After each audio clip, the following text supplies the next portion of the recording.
কই গেলি রে কই গেলি কি মায়া তুই লাগাইলি রে বন্ধু।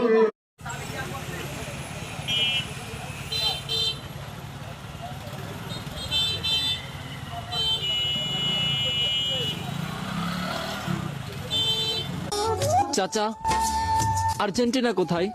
আর্জেন্টিনা তো 1 নম্বরে। আর আর আমার ব্রাজিল কোথায়? তোমার ব্রাজিল তো 5 নম্বরে। আমার দুটো ছাগল পছন্দের আজকে বেচলাম।